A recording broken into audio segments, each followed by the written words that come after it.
नमस्कार दोस्तों, ये जानने की उत्सुकता सबको रहती है कि बैंक में आपका पड़ा हुआ पैसा कितना सेफ है और कौन से ऐसे बैंक में पैसा डालें जहां आपको 100% सेफ्टी मिलती हो। तो इसका जवाब देता है रिजर्व बैंक ऑफ इंडिया। आज ही 5 जनवरी 2022 के दिन रिजर्व बैंक ऑफ इंडिया ने नई लिस्ट जारी की है, जिसके अंदर बताया है कि भारत के सबसे सेफ बैंक्स कौन से हैं, सबसे इंपॉर्टेंट बैंक्स कौन से हैं।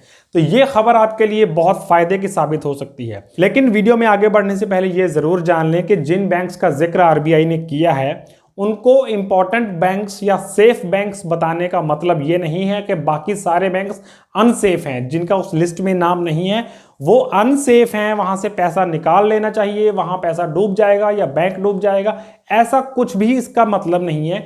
यह सिर्फ रैंकिंग का सिस्टम है कि कौन सा बैंक टॉप पे रैंक कर रहा है, कौन सा दूसरे नंबर पर, कौन सा तीसरे पर, कौन सा चौथे पर। यह एक रैंकिंग का सिस्टम बनाया गया है। बिल्कुल भी इसका मतलब ये नहीं लिया जाना चाहिए कि उन बैंक्स के अलावा बाकी सारे बैंक्स फेल हैं। कहने का मतलब कतई भी ना हमारा ये है ना ही रिजर्व बैंक ऑफ इंडिया का ये है। और साथ ही साथ ये भी जरूरी नहीं है कि ये बैंक्स जो आरबीआई ने बताए हैं नाम इंपॉर्टेंट बैंक्स हैं, सेफ बैंक्स हैं, कि वो कभी डिफॉल्ट नहीं कर सकते, कभी डूब नहीं सकते, ऐसा नामुमकिन है। रिजर्व बैंक का कहने का भाव भी ये नहीं है। रिजर्व बैंक का कहने का भाव सिर्फ इतना है कि ये बहुत इंपॉर्टेंट बैंक्स हैं हिंदुस्तान की इकोनॉमी में। इनके अंदर इतना पैसा लोगों का पड़ा हुआ है, इतना विश्वास बना हुआ है कि ये अगर बैंक हिल जाते हैं, किसी भी तरह से डिफॉल्ट करते हैं, तो सबसे पहले तो गवर्नमेंट ऑफ इंडिया आगे आएगी इनको बचाने के लिए, और उसके बाद रिजर्व बैंक ऑफ इंडिया तो इसके पीछे खड़ा ही है। तो इसलिए आप प्रैक्टिकली मानकर चल सकते हैं कि ये बैंक्स काफी हद तक सेफ हैं। दोस्तों, हर साल कैलेंडर ईयर के स्टार्टिंग में रिजर्व बैंक ऑफ इंडिया एक लिस्ट जारी करता है जिसे हम DSIB लिस्ट कहते हैं, यानी कि डोमेस्टिक सिस्टमेटिकली इंपॉर्टेंट बैंक्स।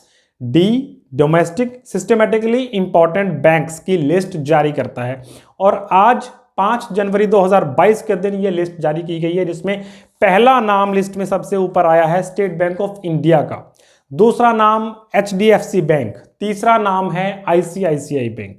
ये 3 बैंक्स के नाम रिजर्व बैंक ऑफ इंडिया ने इस बार बताए हैं कि जो इंपॉर्टेंट बैंक्स हैं इंडियन इकोनॉमी के लिए। हालांकि ये लिस्ट पुरानी जो रिवाइज की गई है, लेकिन इसमें फिलहाल और किसी बैंक को जगह नहीं दी गई है, ना ही कोई नाम घटाया गया है, ना ही कोई नाम बढ़ाया है आरबीआई ने।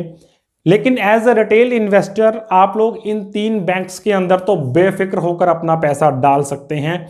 फिर रिपीट करते हैं कि बिल्कुल ऐसा नहीं है कि इसके अलावा जितने प्राइवेट बैंक्स हैं या जितने पब्लिक सेक्टर बैंक्स हैं वो बैंक्स के हालात कोई ख़राब नहीं है, वो बहुत अच्छे बैंक्स हैं। ये सिर्फ एक रैंकिंग का जरिया है, रैंकिंग का तरीका है लोगों को बात समझाने के लिए। थ्योरेटिकली हो सकता है ये बैंक्स उतने सेफ नहीं है, क्योंकि थ्योरेटिकली तो बिल्कुल भी हम नहीं कह सकते कि ये 100% सेफ है, लेकिन प्रैक्टिकली अगर देखा जाए तो ये बैंक सेफ है। आपका पैसा इसमें से कहीं जाने वाला नहीं है।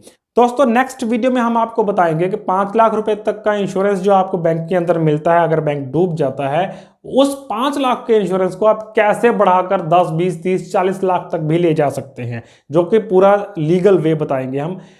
हमारे साथ बने रहिए डिफरेंट मोड्स में। चैनल को सब्सक्राइब करें ताकि आपको ऐसे ही रेगुलर अपडेट्स मिलते रहे। वीडियो को देखने के लिए शुक्रिया। Thank you.